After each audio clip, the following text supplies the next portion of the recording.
I'm Alan Weiss, and this is The Writing on the Wall.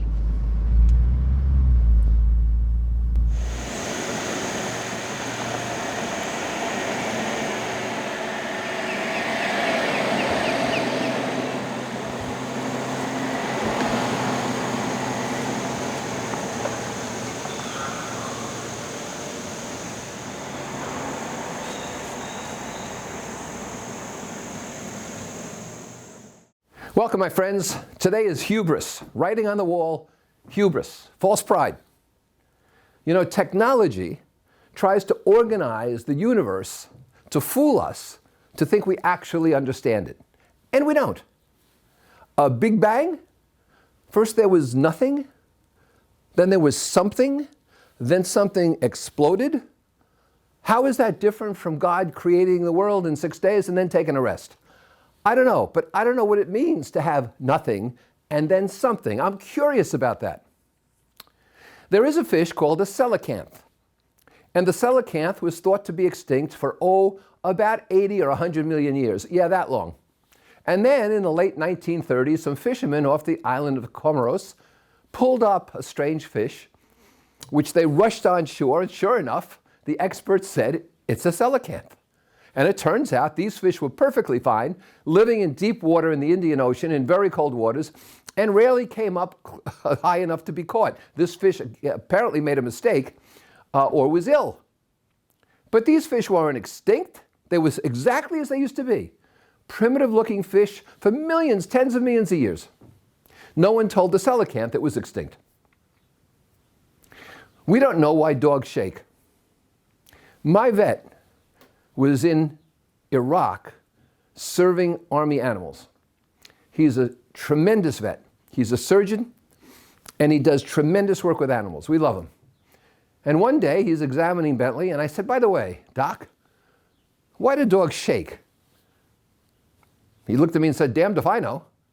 So I started to look it up. Nobody knows why dogs shake. There's speculation.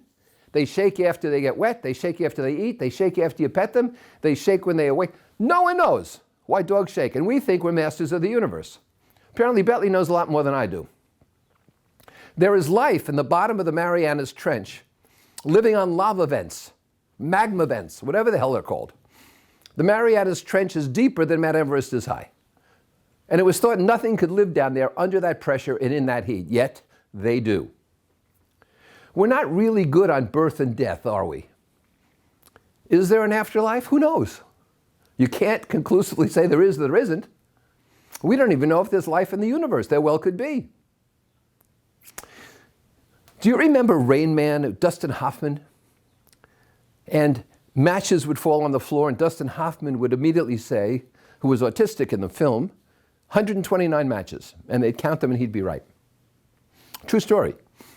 The other day I saw in a video a man with extreme cerebral palsy. He shook almost uncontrollably, but he had a manual typewriter, the kind where you push the carriage over like that, manual keys. And using about 5 or 6 keys, spaces and slashes and so on, he created great art. It took him a long time, but he would turn the carriage back, he'd hit certain keys, turn it back, shaking all the time. But his art was gorgeous, mountains and portraits. How does that happen? I don't know. Do you? I can't figure that out.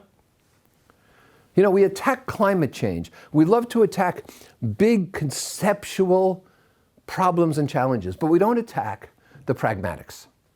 We don't stop people from building their houses on the water's edge. And then on top of that, we insure them. We don't stop people from building on the forest's edge or in the forest, and then we insure them. And so floods and fires, of course, are going to take these homes away and threaten life. That's the pragmatic that we should be attacking. We can't even create effective online learning. Our kids have lost 2 years. Our grandkids have lost 2 years. Primary school, secondary school, college. They've lost 2 years of socialization. They've lost 2 years of learning. Online learning was a joke. And yet, we can't perfect that. We don't have the means, the technology, the teachers, the motivation to perfect that. How can that be? Have you ever flown in an A380? They don't make them anymore. These were the competition jets from Airbus to counter the 747. And unlike the great duration of the 747s, the A380 only served for 10 years or so, and then orders dropped down, too fuel inefficient, too big, and so forth. But the A380 could carry 500 people in 3 classes of service, or with just 1 class of service, coach 800 people. In first class, when they had first class in the planes, there were 2 huge bathrooms in first class and private cabins in first class. And the bathrooms had showers with hot water and heated floors and all the amenities. Huge. This was like an apartment house, this airplane. And you had several camera views in first class to watch this monster take off, and you never believed it would get in the air, rumbling down the runway. I still don't understand how that flies. I mean, I understand the Wright brothers with the flimsy wings, light craft, little engine. I don't understand this. It's hubris to think we understand all these things perfectly.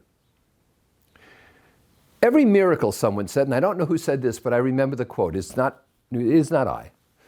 Every miracle is simply a principle we don't understand.